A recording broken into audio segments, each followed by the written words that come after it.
Rõõm näha teid kõiki Riigikogu Toimetist 52. numbri esitlusel ja et teid alati tuleb siia nii palju, et on hea mõtteid vahetada.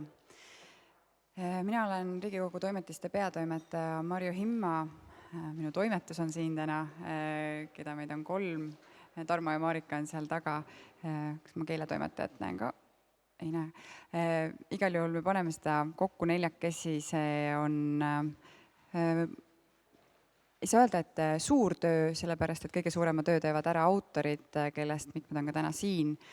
Aitäh teile, et te peate oluliseks vahendada nii oma uurimistööd kui oma valdkonna seisukohti Riigikogu Toimetistes just ka selle jaoks, et see jõuaks meie parlamendisaadikuteni, aga laiemalt üldsuseni. Ma arvan, et see on väga oluline. Ja selle jaoks, et mõni mõte sellekordsest numbrist ka esile tõsta, ehkki neid on siin kindlasti palju rohkem, ka väikese esitluse teinud, kirjutan sellest ka oma peatoimetaja Veerus, kuna Riigikogu Toimetiste sellekordne number keskendub siis Eestile Euroopas, ja võib-olla me väga tihti ei mõtlegi selle peale, aga laulva revolutsiooni lapsed on need, kes on elanud terve oma täiskasvanu elu Euroopa Liidus või need, kes tänavu saavad 21-aastaseks, on samuti. Nad ongi sündinud Euroopa Liitu, nende jaoks ei ole Eestit ilma selleta, ei ole ka teistsugust Eestit ja vahel on hea korraks peatuda ja mõelda, et kus me oleme siis selles seisus, kus me oleme Euroopas Eestina ja kus on see Euroopa meie sees Eestis. Ja seda enam paneb võib-olla mõtlema selline asjaolu, et kui palju Eesti inimesed usaldavad Euroopa Liitu või kui palju nad näevad, et nende hääl loeb. Kui Eesti inimestelt küsida, et minust sõltub midagi Euroopa Liidus, siis 3 palli skaalal annavad nad hindeks 1,8. Ja me oleme sellega nende riikide kõige alumises otsas. Piret Ehin, politoloog koos oma suure kaaskonnaga, on seda uurinud usaldust Euroopa Liidu vastu. Miks see on selline, nagu ta on ja millised tegurid seda mõjutavad ja Ritole kohaselt oleme proovinud anda ka mõned soovitused või mõned sellised mõttekohad, mida keegi võiks tähele panna. Muuhulgas ikkagi see teadlikkus Euroopa Liidust ei ole nii suur, nagu võib-olla neile, kes on vahetumalt Euroopa Liiduga seotud, seda tunnetavad. Ehk et ühiskonnas laiemalt inimesed ikkagi ei adu päris täpselt, kuidas see Euroopa Liit seal kuskil toimib. Euroopa Liit on nagu miski, mis on kuskil kaugemal, mis ei ole osa Eestist, Eesti identiteedist ja ka inimeste tunnetus otsustusprotsessides kaasarääkimise osas on võib-olla napp. Ajakirjanduses, mille siis Piret Ehin ka oma artiklis annab, ajakirjanduse puhul sageli keskendutakse siis, kui midagi on väga pahasti või mingi regulatsioon tekitanud omakorda Eestis mingisuguse järelainetusega või oma mõju, aga oluliselt rohkem võiks olla sellist pidevat kajastust, kuidas mingisugused protsessid Euroopas aset leiavad, kuidas nad jõuavad Eestisse, rohkem selgitamist. Aga ka koolis ja õpetajate puhul, kelle puhul jällegi siin tuleb kusjuures aduda seda, et need samad laulva revolutsiooni lapsed olid esimene põlvkond, kes said üldse ühiskonnaõpetust koolis.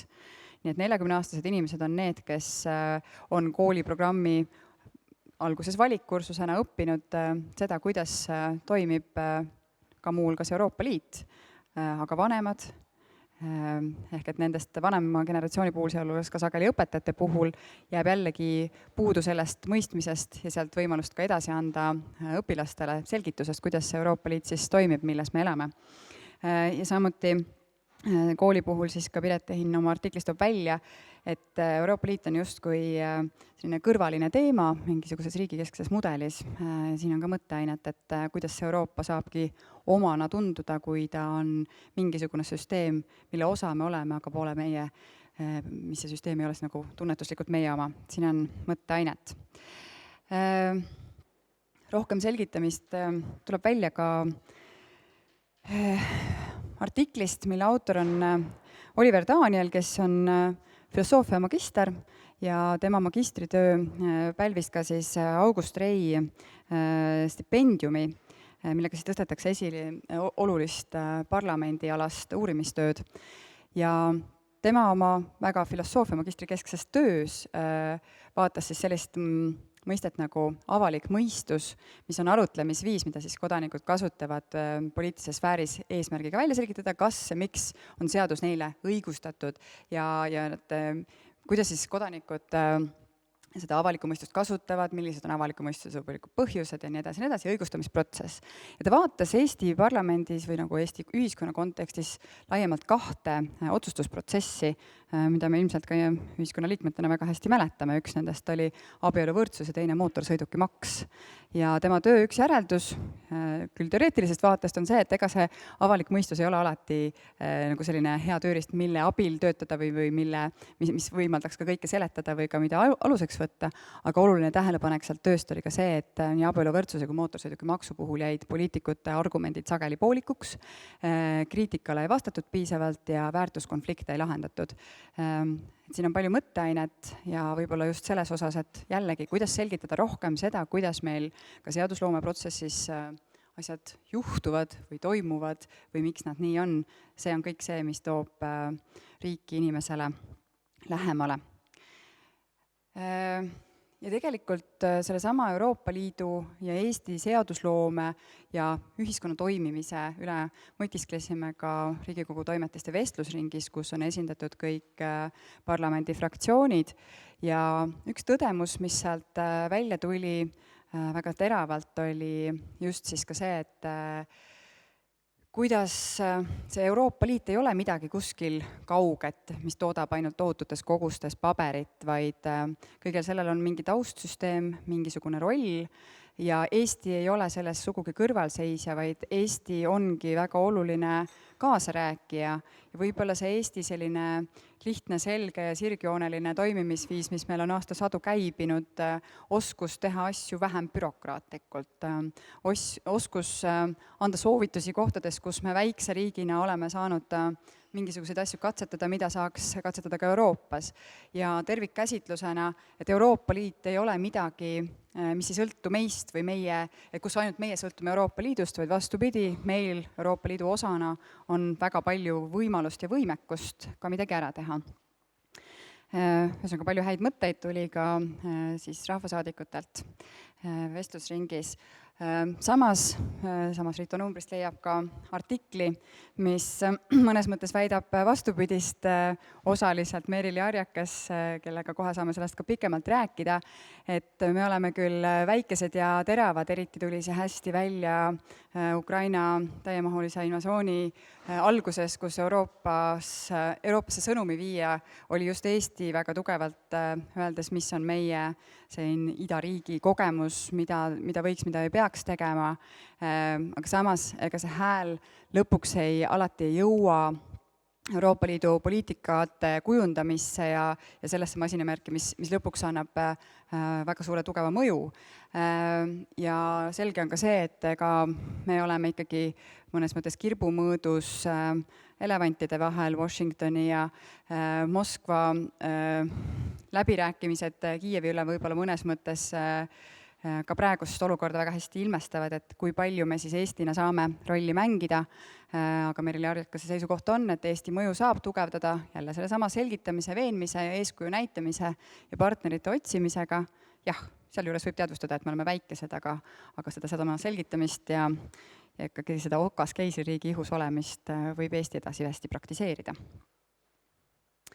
Mulle väga meeldib ja ma olen võtnud eesmärgiks tuua Ritosse sisse noori autoreid, kes on magistrandid, kes on politoloogia riigiteaduste taustaga, kellel on väga tundlik närv paljudes teemades. Eelmises numbris oli Aleksei Špak sellise teemakäsitlusega, siia numbrisse tuli Polina Parganilt, samuti politoloog, kes ka nüüd avalikus sektoris töötab. Mõtestada siis seda, mis võib-olla tundub juba, et ei olegi enam oluline nagu kogu meie rohepöörde ja kliimatemaatika, mis kõikide muude kriiside kõrval justkui hakkab tunduma ebaolulisena, aga Polina on väga hästi mõtestanud seda, et mis on siis Eesti võimalused on see innovatsioon, on see kas siis rohepööre või üldse mingisuguste uute tehnoloogiate katsetamine sellel suunal. Eestil on palju võimekust ja kogu Euroopa suur osa arenenud maailmast on energiakriisis konstantselt.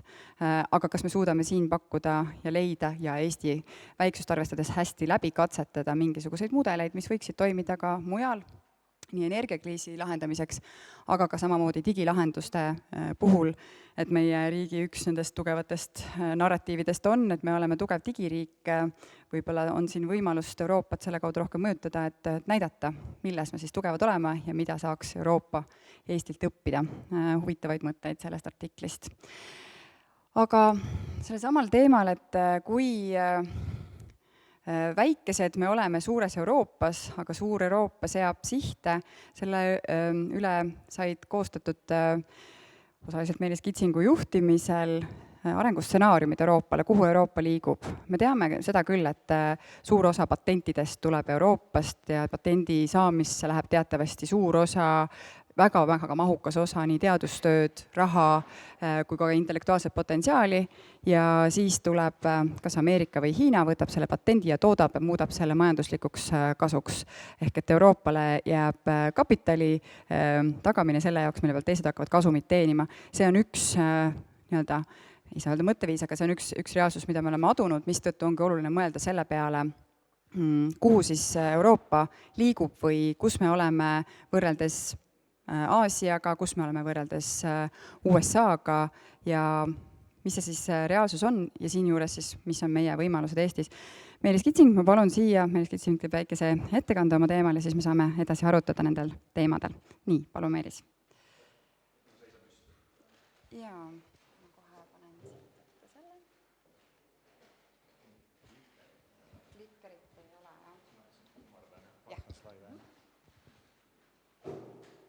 Tere päevast, väga meeldiv, et kutsusite mu siia. Ja siis minu ettekanne puudutab stsenaariumeid, mida me tegelikult töötasime Arenguseire Keskuses välja juba 5 aastat tagasi, kevadel siis 2020. Ja kuna need stsenaariumid sai tehtud nagu siis 15 aastat ette, siis praegu on 5 aastat möödunud ja hea on siis nagu reflekteerida, et kuivõrd kasulik selline lähenemine on ja kuidas siis nende stsenaariumitega on läinud. Et ma alustaks siis nagu sellest, et ma räägiks natukene erinevatest perspektiividest, et nüüd nende stsenaariumite mõte ei olnud niivõrd nüüd nagu kohe hakata rääkima Euroopa Liidust, vaid pigem see ambitsioon natukene suurem, et me rääkisime, selle projekti nimi oli siis globaalsed jõujooned ja enne kõike siis rõhuasetusega energeetikale, digile ja majandusele, et me jätsime nagu julgeoleku teemad kõrvale, kuigi need on nagu väga oluliselt seotud julgeoleku teemadega, et me toome need ka nagu ühel või teisel kujul sinna sisse. Ja rääkides sellisest väga nagu globaalsest perspektiivist, et siis nagu väga detailidesse minema erinevate koolkondade osas, aga ma tooksin siis välja nagu ühe sellise läbiva teema, mida võib lugeda rahvusvaheliste suhete, rahvusvahelise poliitökonoomia kirjandusest ja mis ma arvan on nagu tänapäevase maailma mõistmisel sellisel väga üldisel tasandil hästi oluline, et kui me vaatame rahvusvahelisi majandussuhteid peale teist maailmasõda, et siis me näeme nagu tendentsi selles suunas, et lähtuti sellisest rohkem makroökonoomilisest perspektiivist, rohkem mõeldi nagu selles võtmes, et kuidas me saame siis nagu koos kasvada ja seda, mis meil on kasvatada, ehk siis rõhuasetus oli rohkem sellisel absoluutsel tulul, mida siis ka eesti keelde mõnikord tõlgitud kui absoluutselt võidud, et me räägime sellisest võit-võit olukordades, mis on nagu domineeriv mõtlemine majandusteaduses.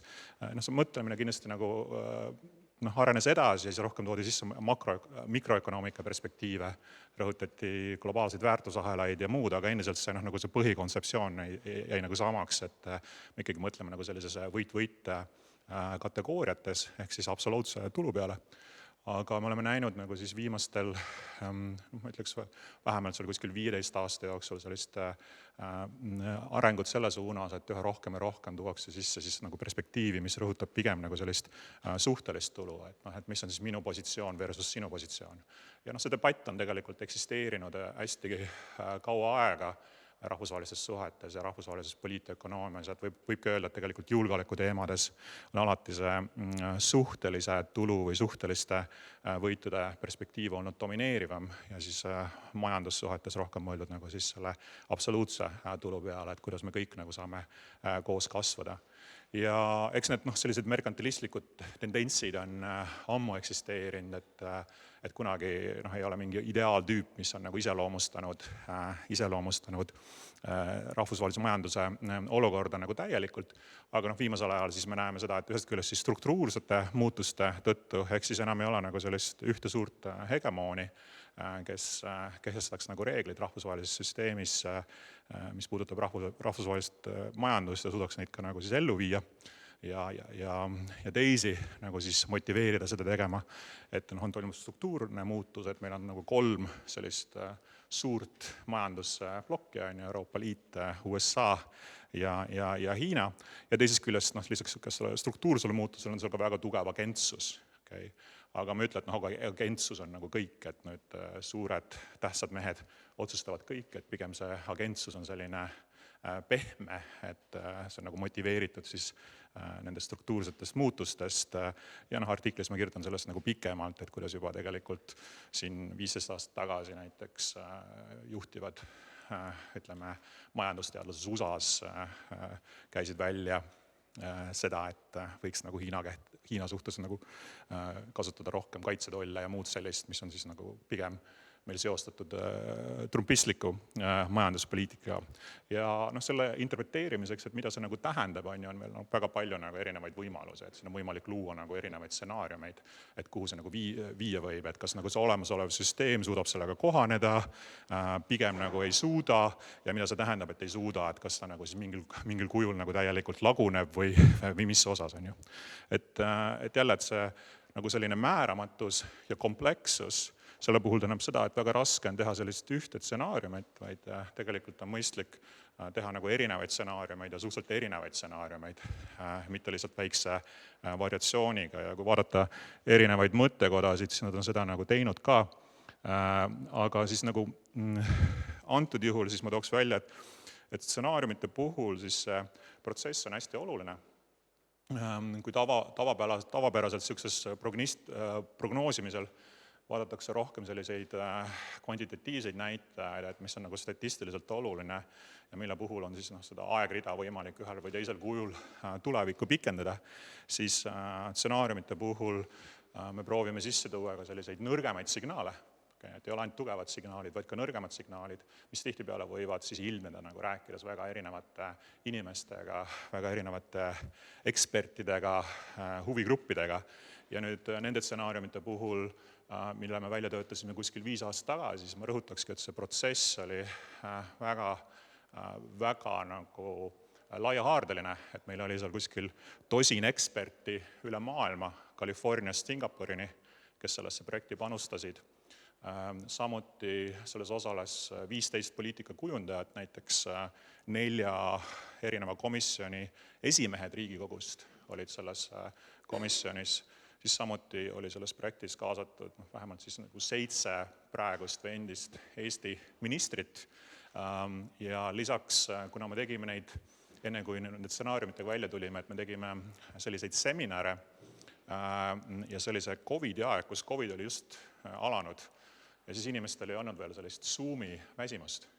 Et siis nendel seminaridel, meil oli nagu 4 seminari ja seal kokku osales ligi 400 inimest, kelle käest me nagu küsisime ka hulga erinevaid küsimusi, mida me kasutasime nagu sisendina. Okay, et see on lihtsalt, et inimesed kuulasid erinevaid eksperte arutelu, vaid neil oli võimalik hääletada mingitel teemadel ja nagu panustada nendesse stsenaariumitesse. Nii et selles mõttes nii nii-öelda eksperdi panus kui ka siis see crowdsourcing nagu tuleb siin nagu kokku.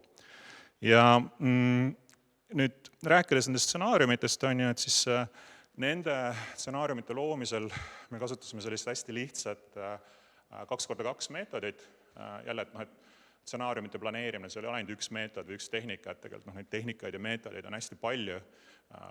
Ka enda artiklis ma viitan nagu debattidele selle teema nagu tippakadeemilistes ajakirjades, et kuidas stsenaariumi teha ja nii edasi. Aga ma nagu rõhutaks seda, et see on nagu selline üks kõige lihtsamaid meetodeid, mille põhjal on stsenaariumid luua ja eriti, kui on soov nagu kaasata inimesi väga erinevatest valdkondadest, kes ei pruugi olla stsenaariumite loomise protsessiga koos, et siis sellel lihtsusel on oma võlu.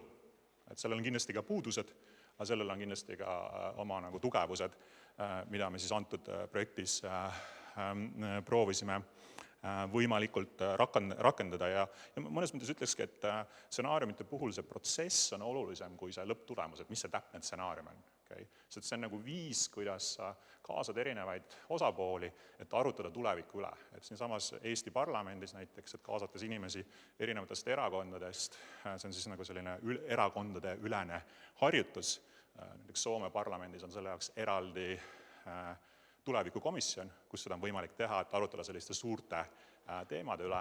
Ma arvan, et siis need erinevad arenguseire keskuse projektid peaksid olema täpselt see, et see on üks viis, kuidas siis poliitikakujundajaid kaasata. Ja me kõik teame, et need stsenaariumid on mõnes mõttes nagu ideaaltüübid, et ükski nendest ei realiseeru 100% tulevikus, pigem nagu see tulemus on hübriid, nende erinevate stsenaariumite kombinatsioon, aga see on niisugune nagu lihtsustusharjutus, mis siis aitab mõtteselgusele kaasa. Ja me nägime siis, põhimõtteliselt mängisime siis erinevate osapoolte kokkuleppel kahe nagu muutujaga. Üks oli siis Euroopa Liidu koostöö ja teine teema oli siis taristu. Ja me tegime nagu see harjutus jälle, me tegime seda nagu Eesti perspektiivist, et Eesti perspektiivist siis Euroopa Liidu koostöö sellel ajal tundus meile äärmiselt olulisena, eriti arvestades neid muutusi, mis on toimunud globaalses majanduses. Okay? Et see oli nagu see mõte. Ja taristu nagu mõiste siin on hästi lai. Et me ei mõtle taristu all ainult nagu teid või kaableid või midagi taolist. Me mõtleme, ma pärast nagu toon selle näite ka, et kuidas siis IMD konkurentsivõime raport läheneb taristule. Et see sisaldab ka näiteks haridust ja muud sellist. Et nii pehmem pool kui nagu tugevam pool. Et see on nagu hästi mitmekesine nagu taristu definitsioon. Et lühidalt, et mis need stsenaariumid olid, et esimene stsenaariumi nimi on siis Kompass Euroopa, kus me siis eeldame, et Euroopa Liidu koostöö tiheneb ja taristu on suhteliselt uuenduslik. Seda võib nimetada siis ka tinglikult selliseks Brüsseli efekti stsenaariumiks. Anu Bradford siis Columbia ülikoolist on kirjutanud raamatu Brüsseli efekt, kus siis Euroopa konkurentsivõime kasvab. Siis see teine stsenaarium oli siis Euroopa kui kindlus, siis seal on niimoodi, et Euroopa Liidu koostöö on küll tihe, aga see ei keskendu niivõrd majanduslikule konkurentsivõimele, vaid pigem nagu ütleme siis sotsiaalsele poolele, Euroopa turu kaitsele, et seda võib siis tinglikult nimetada Brüsseli defekti stsenaariumiks, et on küll nagu palju regulatsioone ja koostööd, aga võib-olla mitte selles osas, mis aitaks konkurentsivõimele kaasa. Siis kolmas stsenaarium on ummamuudu kõnõtraat. See on siis stsenaarium, kus erilist kasvu või arengut ei ole, Euroopa Liidu koostöö ei ole väga, on pigem nagu hõrenenud ja taristu investeeringuid ja arendamist ka nagu väga ei tehta. Ja siis viimane stsenaarium oli selles projektis tehnoloogia hunt, kus Euroopa Liidu koostöö on hõrenenud, kuid sellest hoolimata suudetakse teha mingites valdkondades siis taristu investeeringuid, kas siis eraraha või muu nagu kapitali toel, näiteks IKT valdkonnas ja edasi. Mis siis nagu selle põhjal, et nagu kokkuvõttes, et mis siis selle põhjal nagu sellised järeldused oleks, et kus me oleme siis nüüd 5 aastat hiljem pärast neid stsenaariumeid ja 10 aastat on veel minna. Et Euroopa Liidu koostöö osas siis võib aluseks võtta Draghi raporti. Okay. Et ma eeldan, et kõik on nagu selle Draghi raportiga kursis, et see avaldati siis 2024 ja iseenesest, et selline raport telliti, need teemad nagu pandi tugevalt lauale, on oluline samm. Aga kindlasti meid huvitab ka siis see, et kuivõrd nagu siis seda on ellu viidud, et see on siis, siin on see allikas, kes siis organisatsioon EPIC, kes siis vaatab selle nagu elluviimist, et siis aasta jooksul on siis ellu viidud nende hinnangul seal natuke üle 10%, osaliselt üle 20% ja palju on siis veel nii-öelda teha.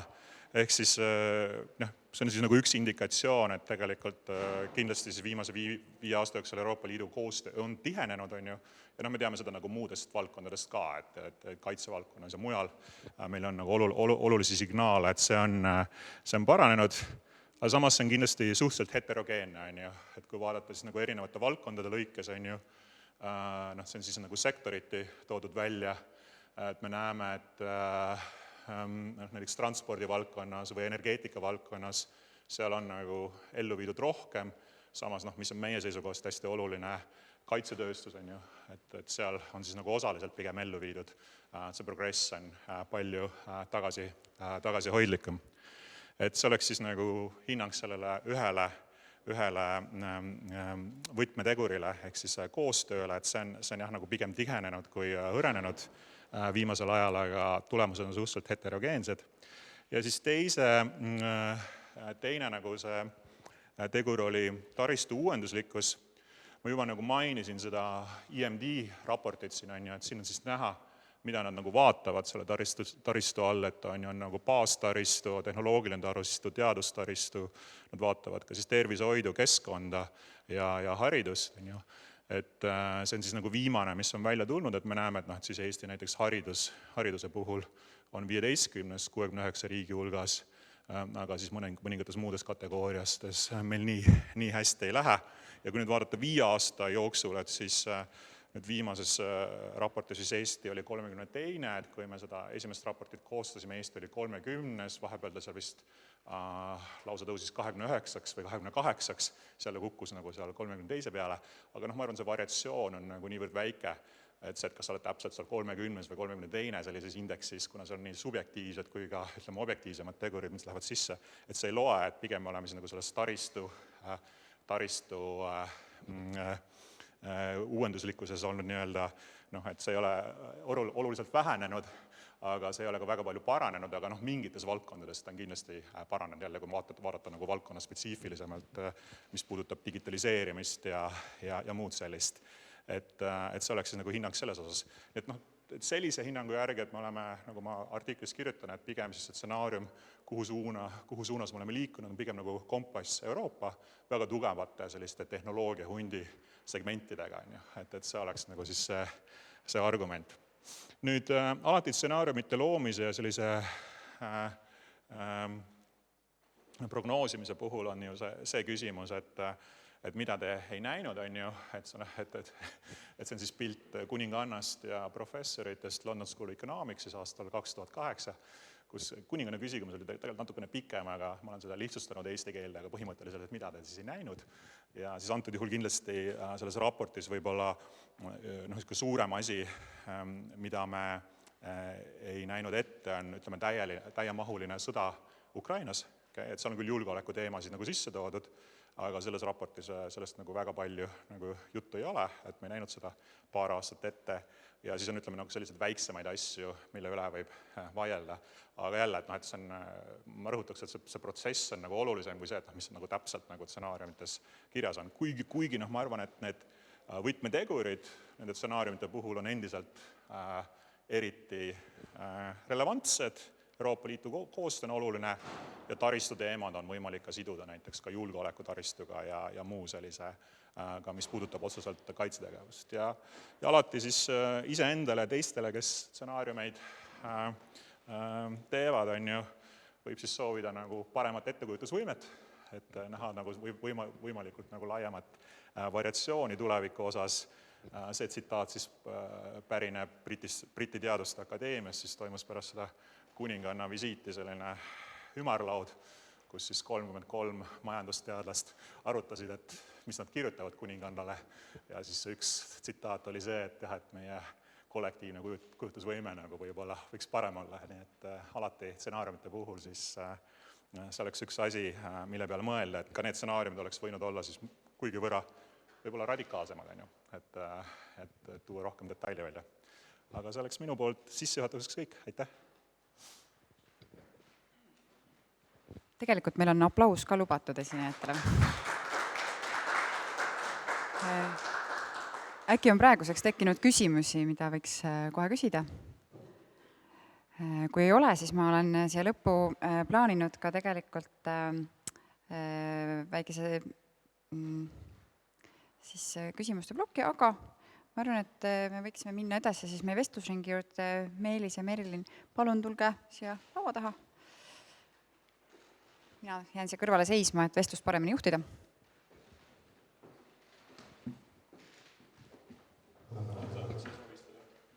Mina ei soovistada.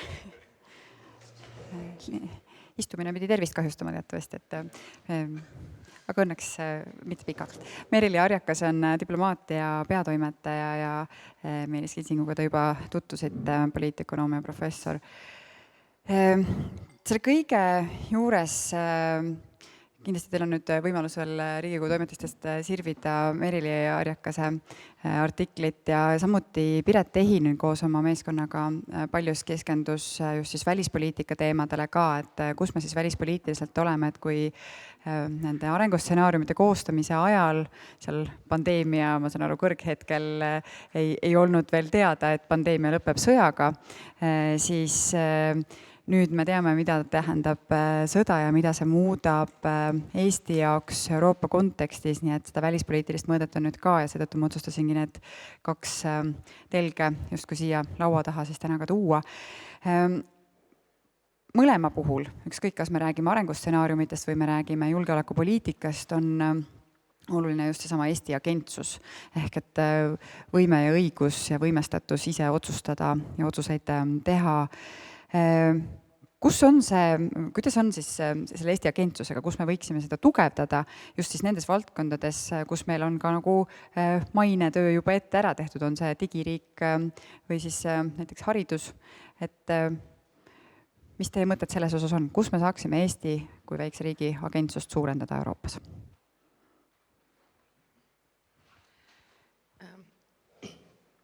Minul on see hea võimalus tõsta esile teiste tarkade inimeste tööd, sellepärast, et ma selle küsimuse üle mõeldes mulle meenusid 2 raportit, mida me RKK-s avaldasime.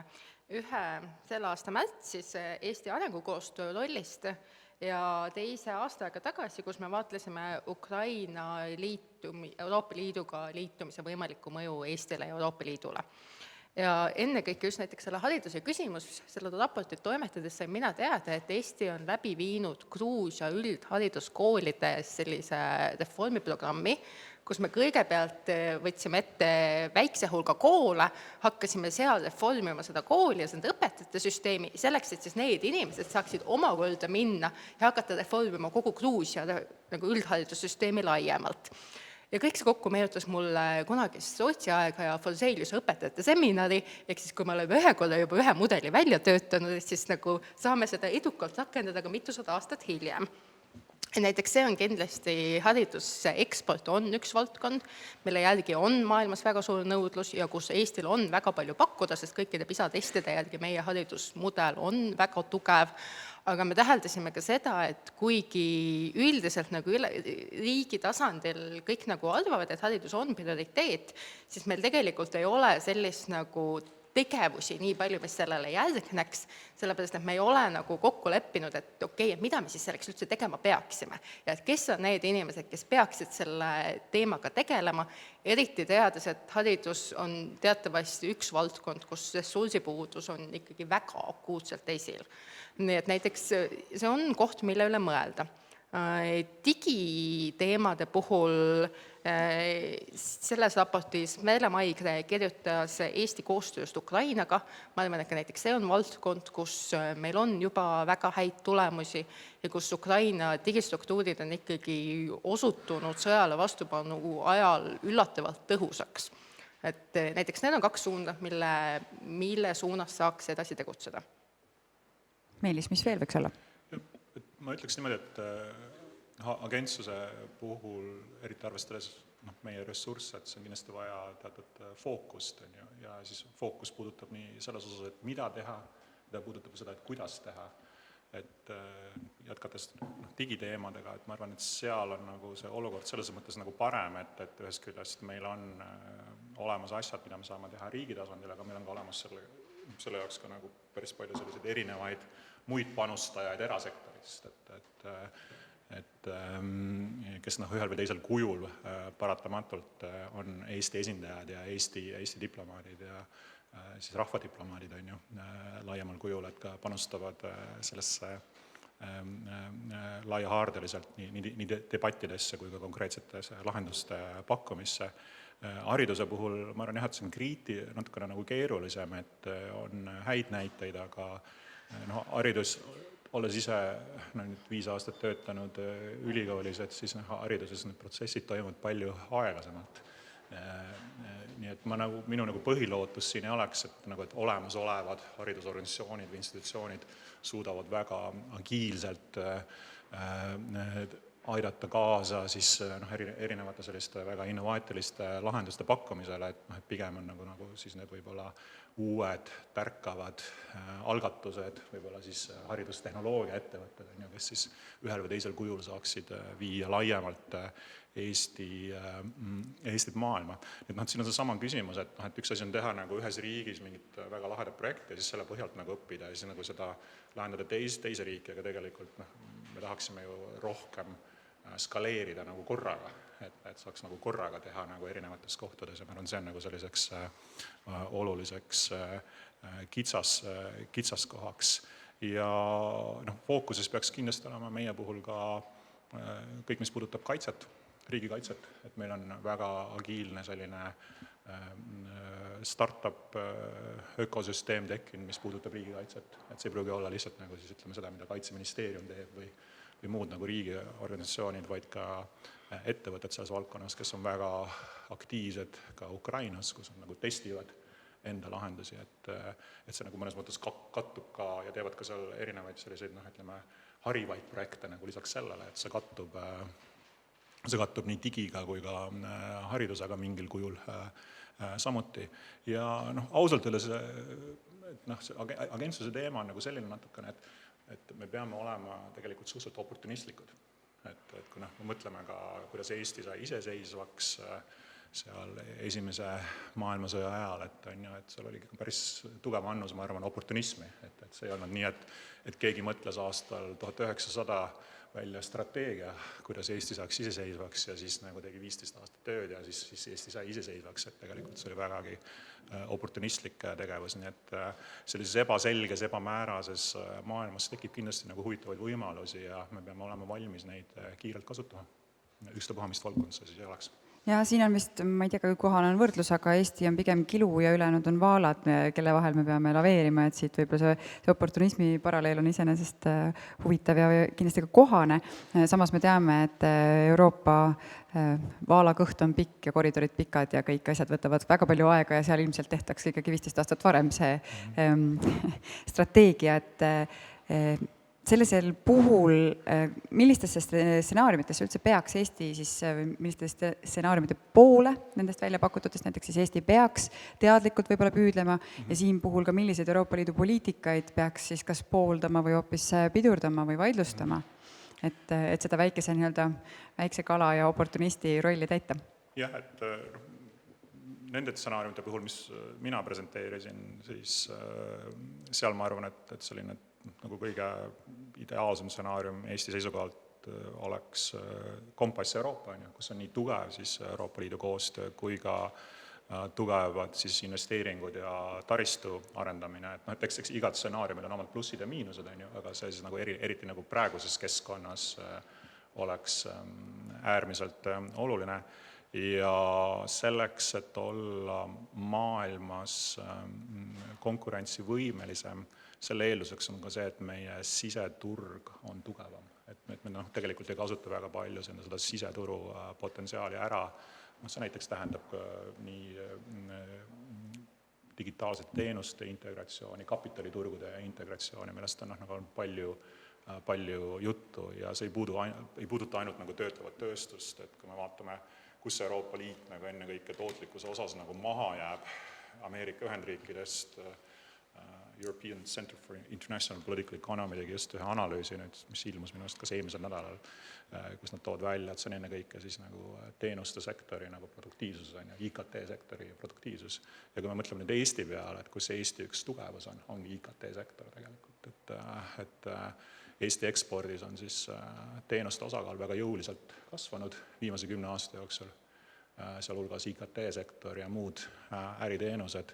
Ja osaliselt muidugi selle tõttu, et meie töötlev tööstus võib-olla ei ole olnud nii konkurentsivõimeline viimastel aastatel. Ta ei suuda nagu kompenseerida veel kindlasti töötleva tööstuse panust, aga kui mõelda tuleviku peale, et siis tegelikult tuleviku sellised ettevõtted, ma arvan, ongi pigem kombinatsioon siis töötlevast tööstusest ja teenustest. Mõtleme ettevõtte peale nagu Apple, et kas see on teenuste ettevõte või see on tööstusettevõte, et ühest küljest ta toodab telefone, aga teisest küljest on ta ka väga suur digiplatvorm. Et see on kuhu suunas ma näen, et maailm liigub, et ei ole mõtet vastandada teenuseid ja töötlevat tööstust üksteisele. See on kindlasti koht, kus Euroopa Liit saab mitmel moel kokku ja kui meil praegu on kuum arutelu teema ka näiteks noorte sotsiaalmeedia kasutamise piiramine, siis ka see on asi, et üks asi, mida saab teha kodus ja üks asi, mida saab teha riiklikul tasandil ja teine asi on hoopis see, mida saab teha Euroopas võib-olla ühiselt kõikide riikide koostöös ja ei saagi, ma ei tea, see on õige öelda, aga platvormide vastu, sest et paraku platvormid valitsevad rohkemat võib-olla kui ühed riigid või ka riikide ühendused. Et siin selles mõttes huvitav ja tõesti nagu hea küsimus, et kas see on siis tehnoloogiatööstus või teenuste sektor, mis selles ühes telefonis kõik kokku saab, mõtteainet on. Samamoodi see toob pildile USA, toob Aasia, ennekõike Hiina, mis oma pehmet jõudu läbi tehnoloogia ja kõige muu väga tugevalt kehtestab. Ja see toob ka välispoliitilise küsimuse juurde, et aga milliseid Euroopa Liidu siseseid hoobasid meil üldse on kasutada. Näiteks siis, mida me siis Eesti peaks võib-olla teadlikumalt kasutama selle jaoks, et mitte lihtsalt nii-öelda kaasa minna, kas siis USA-ga või siis USA-Hiina vastaseisu puhul või siis ka üldse Euroopa Liidu siseste jõuõnte mõjuga. Kindlasti ei tahaks öelda, et Eesti ei ole oma väheseid võimalusi juba väga teadlikult ja tahtlikult ja edukalt ära kasutanud. Ma näen, et see sõda Ukrainas avas meile ikkagi võimaluste akna, et meie hääl nii oma regioonis kui ka Euroopa Liidu tasandil kõlaks palju jõulisemalt. Me oleme väga tugevalt või jõudsalt püüelnud selles suunas, et teha koostööd meie enda regioonis, luua sellist Põhja-Balti identiteeti. Kohati on selle taga lihtsalt see, et me näeme ka seda suuremat vastuolu tulekut sellele ideele Skandinaavia riikide poolt, kes siis on julgeolekupildis meiega palju rohkem ühel paldal ja ka lihtsalt majanduslikus mõttes, et kuna me oleme nüüd nendega võrdsemal tasandil kui 90-ndatel, et siis neil on ka lihtsam aktsepteerida meid kui sellist võrdsemat partnerit.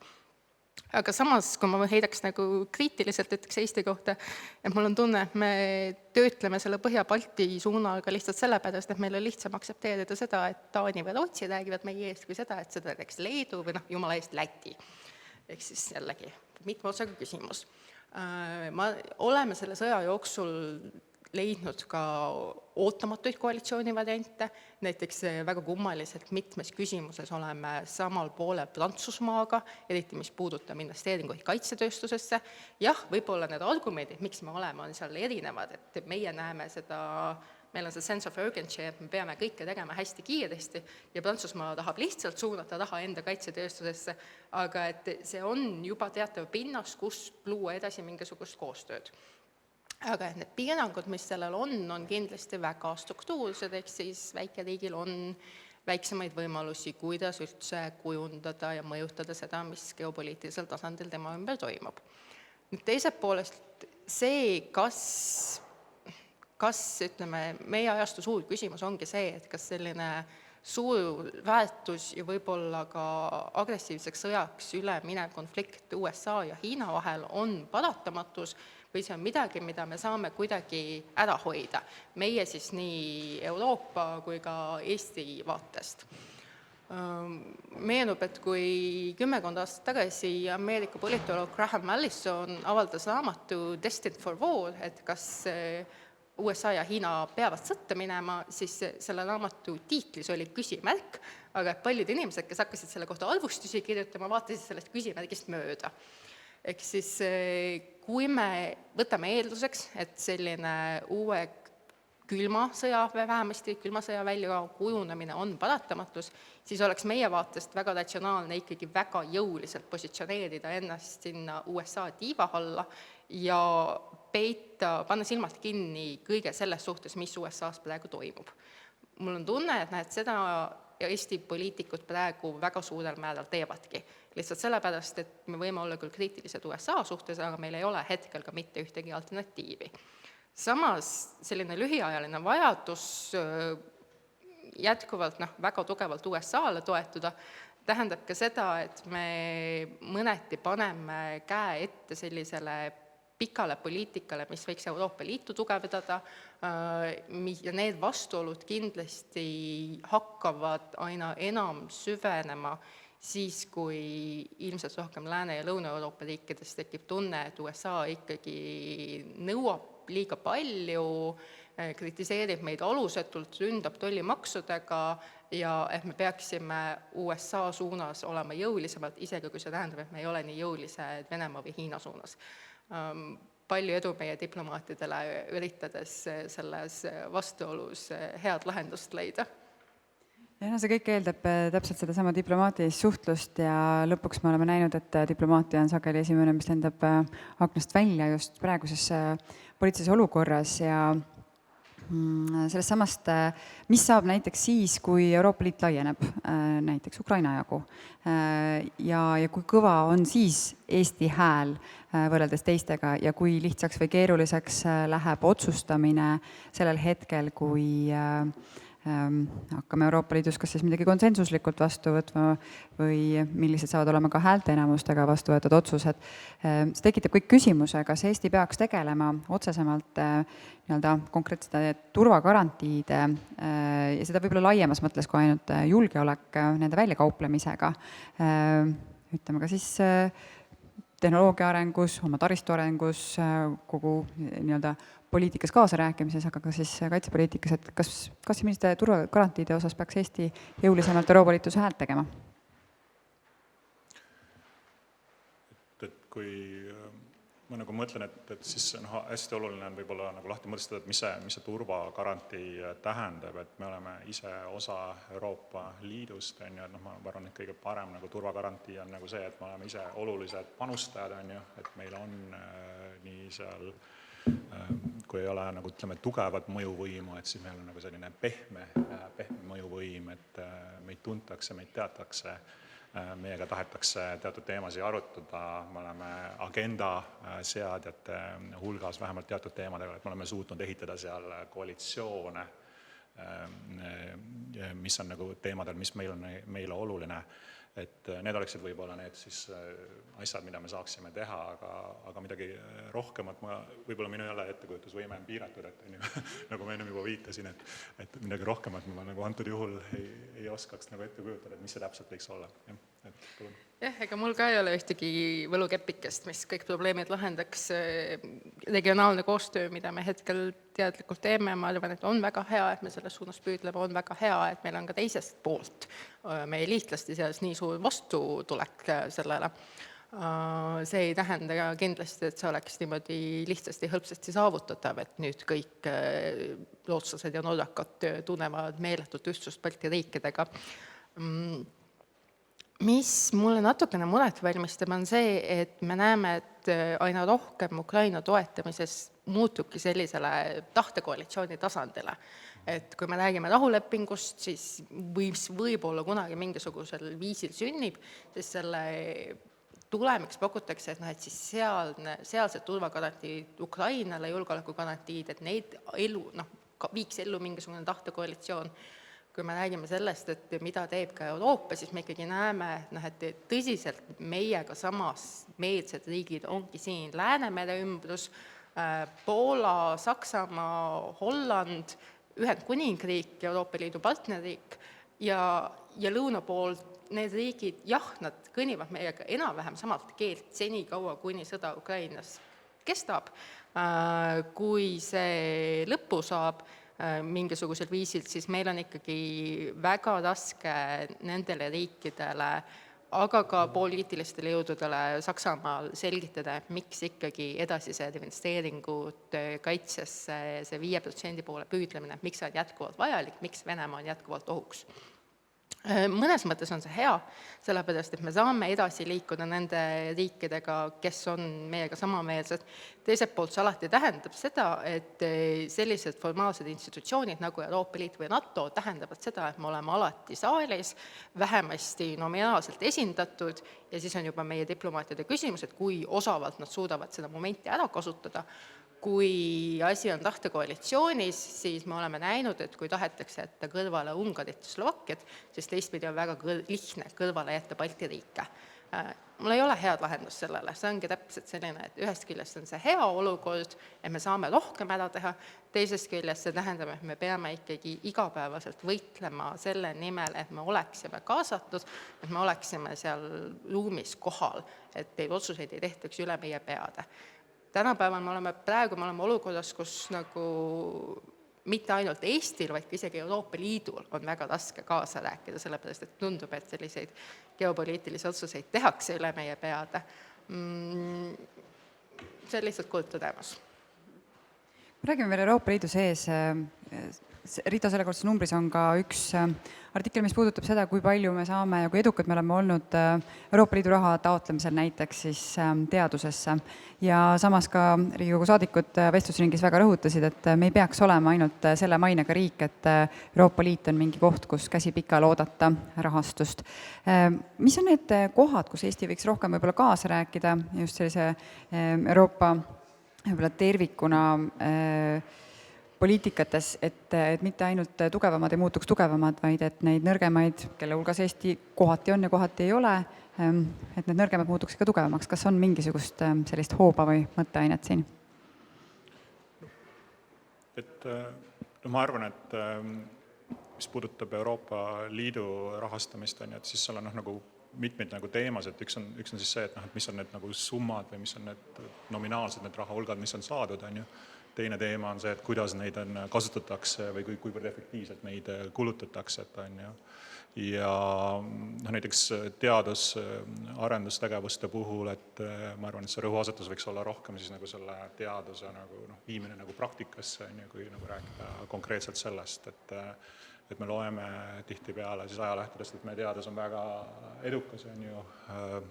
Ma arvan, et see sõltub sellest, et kuidas seda mõõta. Et kui on seotud mingid eesmärgid, siis need inimesed, kes tahavad neid eesmärke saavutada, töötavad selle nimel, aga siin küsimus see, et kas need eesmärgid on tihtipeale kõige paremad, et sellest samast IMD raportist, millele ma viitasin, et sealt ei tulnud nagu Eesti teaduse infrastruktuuri nagu selline eriline eelis väga tugevalt välja, et pigem see ei olnud nagu meie tugevuseks, aga mingite teiste indikaatorite järgi see on ja minu arvates see põhiline probleem nagu nii teaduses kui ka hariduses on see, et meil on hästi palju sellist rõhuasetust sisenditele, et jälle, et raha, mida me saame Euroopa Liidust, on mõnes mõttes nagu sisend, aga võib-olla võiks rohkem mõelda nagu väljundite peale, et mis me siis selle raha eest nagu saame, et ühes teises IMDI raportis, mis puudutab talentide värbamist, tuleb nagu näiteks huvitavalt välja, et Eesti on vist 69 riigi hulgas, mida nad analüüsivad hariduskulutuste poolest nagu suhtena SKP-s 8. kohal maailmas, aga kui vaadata, et mis siis selle tulemusel nagu tekib, et siis oleneb, kuidas neid nagu seoseid luua ja mis indikaatorit vaadata, et siis me kindlasti paljudes teistes nagu nendes nii-öelda väljundite puhul ei ole top 10, et sisendite puhul me seal vist isegi raportis edastasime Sveitsi, kes oli 10, kes siis paljude väljundite puhul on pigem nagu seal esirinnas või on üks paremaid. Nii et jah, et see Euroopa Liidu raha kasutamise puhul ongi see sisendite väljundite küsimus, ma arvan, nagu hästi oluline, et mitte lihtsalt nagu taodelda raha sellepärast, et saada raha ja siis jälle taodelda raha selleks, et juba rahastada neid asju, mida me oleme eelnevalt nagu rahastanud, vaid mõelda, et kuidas neid paremini suunata väljunditeks ja ma arvan, see ei ole nagu ainult ka See ei ole ka ainult Eesti küsimus, et see on nagu laiemalt Euroopa Liidu küsimus, et kui lugeda seda Draghi raportit, et siis väga erinevates valdkondades on seda teemat nagu tõstatatud, et jah, et meil on palju toredaid haritud inimesi, me mõnedes valdkondades kulutame päris palju nagu teadus-arendustegevuse peale, meie ülikoolid on jälle mingis võrdluses seal suhteliselt okeilt nagu rahastatud, aga kas me siis suudame sinna näiteks kaasata nagu erasektorit ja teha selle põhjal nagu siis otsuseid või lahendusi, mis aitaksid kaasa sellele, et meie tootlikkus kasvaks ja me oleksime rohkem konkurentsivõimelised. See näitab seda, et Euroopa Liit on päris rikas, et käive on suur, aga kasum pole väga kõnekas. Tulles nüüd tagasi seesama Euroopa Liidu juurde sellest, millest mina ka alustasin oma ettekannet inspireerituna uuringust, kui palju Eesti inimesed usaldavad Euroopa Liitu, et Rito 70. numbrini on nüüd, no ikka on natukene veel aega, mitte ülemäära palju, aga selline tosinkond aastat. Mis peaks tegema teistmoodi, et inimesed siis, kui ilmub Riigikogu toimetiste 70. number, tunneksid, et nendest midagi Euroopa Liidus sõltub ja et nad tunneksid, et Eesti on osa Euroopa Liidust. On teil siin mõtteid? Täitsa sinust sõltumatult, ka mina mõtlesin selle sama uuringu peale, sest ma mäletan, et kui see ilmus, siis üks Economist Euroopa ajakirjanik kommenteeris selle kohta, et Eesti tulemus on tõenäoliselt kõige ebaproportsionaalsem vaade üldse, et mõju on suhteliselt suur, arvestades seda, kui väike me tegelikult oleme, aga mingil põhjusel need inimesed meie seas seda tegelikult üldse ei tunne. Ja mina viskaks selle kivi ennekõike meie enda ühiskonna kapsaaeda. Et mul on tunne, et juba ajaloolis kultuuriliselt me oleme harjunud mõtlema endast kui sellisest grupist, kellest mitte midagi ei sõltu. Täiesti sõltumatu Eesti riik. Täiesti sõltumatu. Kõik valitsemine toimub alati kusagil mujal. Ma arvan, et see on asi, mis nüüd iseenesest hakkab natukene muutuma, kas või sellepärast, et nagu sa enne välja tõid, meil on peale kasvav põlvkond, kelle jaoks kuulumine Euroopa Liit on täiesti iseendast mõistetav. Ehk siis ei ole enam seda tunnet, et need otsused tehakse ära kusagil mujal. Ja teistpidi ka sellepärast, et kui ikkagi Kaja Kallas valiti kõrgeks esindajaks, siis see saadab signaali, et need otsustajad ei ole enam ainult seal Luksemburg ja Liechtenstein ja teised ja sakslased ja prantslased ja itaallased, vaid et ka meil siin Läänemere ääres on võimalik ikkagi nendes aruteludes kaasa lüüa.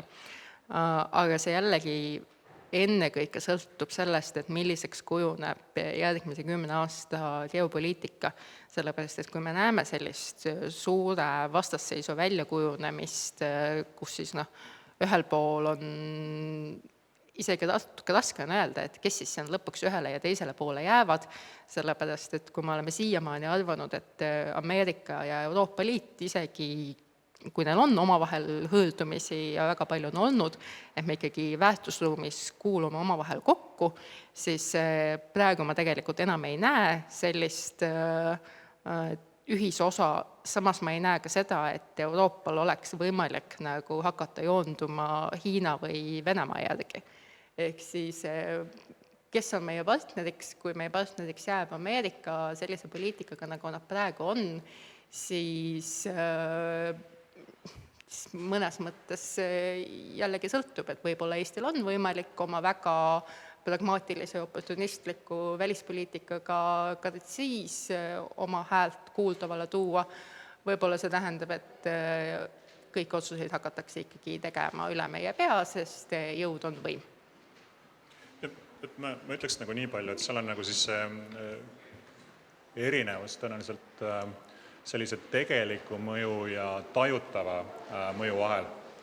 Et see tabel võib-olla siis minu jaoks nagu näitab sellist, eestlaste puhul hästi sellist ratsionalistlikku hoiakut, et me saame aru, et me oleme suhteliselt väiksed ja meie tegelik mõju võib-olla ei ole nii suur, kui võib-olla mõnel teisel riigil, aga võib-olla näiteks huvitav oli näha seal, et minu meelest Taani oli siis hoopis nagu vastupidisel hinnangul, mis on ka tegelikult suhteliselt väike riik, ja seal inimesed siis tajuvad, et neil on mõju palju suurem, et kuigi see ei pruugi nii olla.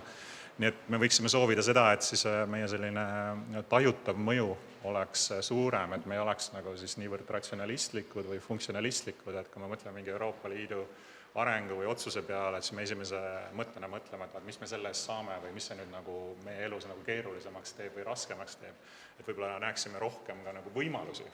Et näiteks kui vaadata, me oleme siin eriti rääkinud täna rohepöördest, et me tegime paar aastat tagasi ühe uuringu Välisministeeriumi tellimusel Eesti ettevõtete hulgas rohepöörde kohta, et seal kuskil 20% ettevõtteid näeb seal võimalusi, siis 20% on nagu väga selle vastu, ja siis ülejäänud on nagu, et nad täpselt nagu ei tea, et mis see on, et näha nagu rohkem võimalusi ja see ka nagu laiemalt, et see ei ole selline väga ratsionalistlik positsioon, ja kui mõelda üldse sellise ettevõtlikuma, elu jaatavama hoiaku peale, et siis kui olla väga nagu selline analüütiline ja ratsionalistlik, et siis võib-olla ei ole mõtet isegi hommikul voodist välja tulla sellisel masendaval päeval, kuna kõik tundub nagu kulu-tulu analüüsi põhjal nagu töötavad meie vastu, aga tasub nagu ikkagi asju ette võtta ja olla nagu palju optimistlikum.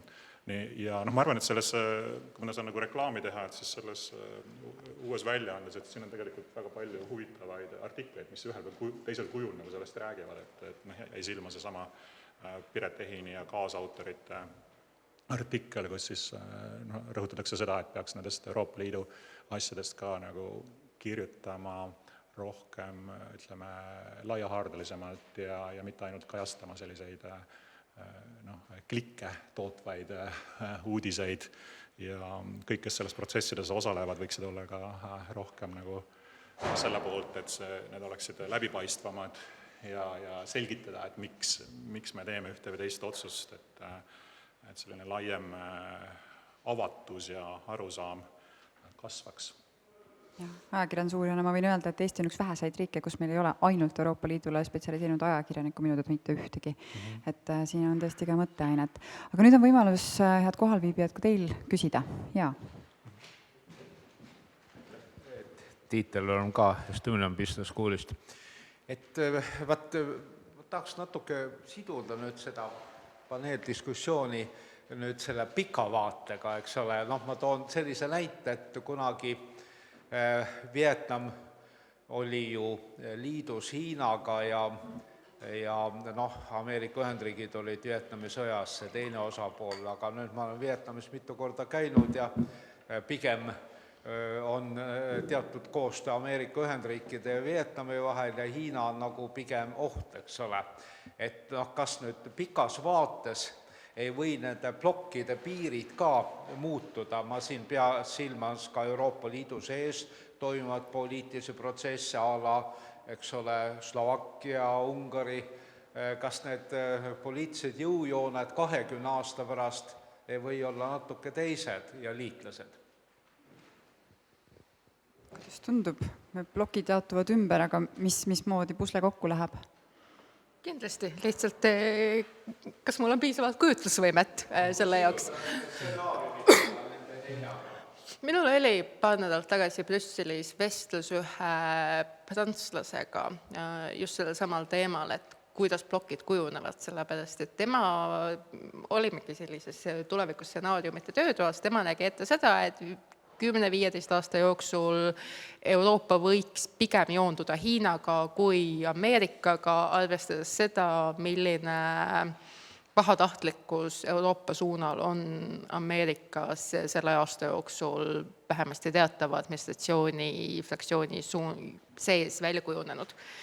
Mina ütleks, et ei, sellepärast, et meie siin Venemaa külje all, meil ei ole ühtegi teist alternatiivi kui Ameerika julgeolekugarantii.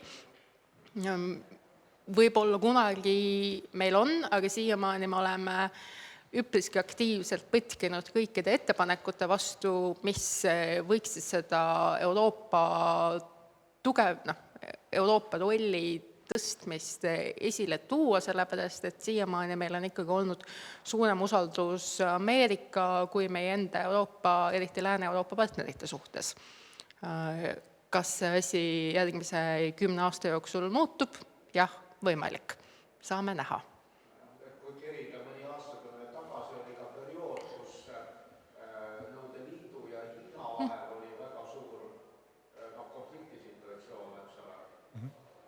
ma ütleks niimoodi, et noh, isegi nagu praegu tegelikult, kui vaadata USA-d ja vaadata Euroopa Liitu, on ju, et siis noh, USA-s on tegelikult ju vägagi tugev konsensus Hiina osas, et lihtsalt need stiilid, kuidas seda nagu väljendatakse, on erinev, et noh, agentsus nagu varieerub natukene, aga nii demokraatide kui ka vabariiklaste hulgas ja enda artiklis ma sellele nagu viitan ka.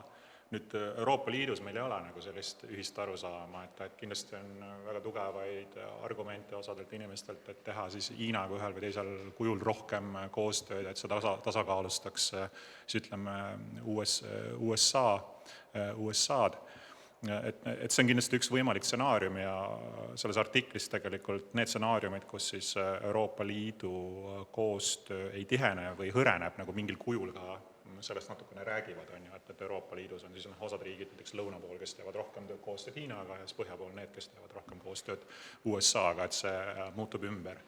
Aga kindlasti tasub ka vaadata riike, kes on nagu väljaspool neid kolme hetkel siis nagu suurt tegijat, et India esiletõus on ju äärmiselt oluline ja ega kõik, nagu sa viitasid ka, et on ju Vietnamile, et ega kõik Hiina läheduses olevad riigid ei ole ka super õnnelikud Hiina tegevuse üle, et ütleme, et Kagu-Aasias tugevam koostöö, võib-olla siis rohkem joondumine mõne teise plokiga ja siis kindlasti Aafrikas toimuvad kiired arengud, rahvaarv kasvab, et on võimalik, et kui ütleme, et USA ja Hiina omavahel lähevad päris tülli, et siis väga palju näiteks ka majandussuhteid hakkab nagu toimuma kuidagi nagu teistmoodi, on ju, et kõik et orienteeru. Et siin on võimalik nagu ette kujutada väga erinevaid stsenaariumeid, osa siis nagu meie käsutuses olevate hetkel tugevate signaalide põhjal, aga osa siis nagu puhtalt nagu kasutades nõrgemaid signaale, vaadates, et kuhu suunas maailm liigub, et jah. Hiina suhtes ma lihtsalt tõstaks esile, et Eesti ühiskond ise on muutunud Hiina suhtes kriitilisemaks. Et kui vaadata, ma täpselt protsente ei mäleta, aga Klopsek küsis mult, et miks on näha nagu päris suurt muutust selles osas, et kui negatiivselt eestlased suhtuvad Hiinasse siis 2021 versus 2024 ja mis nendes uuringust oli välja tulla, et see muutus oli tulnud ennekõike just sellest grupist, kes enne seda vastas ei tea või ei ole arvamust. Ehk siis, et see väike osa, kes suhtub jätkuvalt pigem nagu positiivselt, et see on jäänud samasuguseks, aga et just see ei tea osa on jäänud palju väiksemaks ja see on läinud üle negatiivsesse, kes suhtuvad Hiinasse kriitiliselt gruppi, just sellepärast, et me näeme, kuidas Hiina toetab Venemaa sõjategevust Ukraina vastu. Ma küll ise oleks pakkunud, et TikTok ja üldine jälgimine, aga see on ka muidugi väga loogiline. Inimesed kusjuures palju rohkem teadvustavad seda, kui palju privaatsust Hiina Euroopa inimestelt ära röövib ja see on inimestele väga lähedal ja väga selgesti mõistetav. Kas on veel küsimusi? Kui ei ole, siis kõik ülejäänud küsimused, mis hiljem tekivad, saavad värskest Rito numbrist vastused. Aitäh teile esinejad, aitäh teile kõik, kes te olete panustanud autoritena ja aitäh, et te tulite kuulama.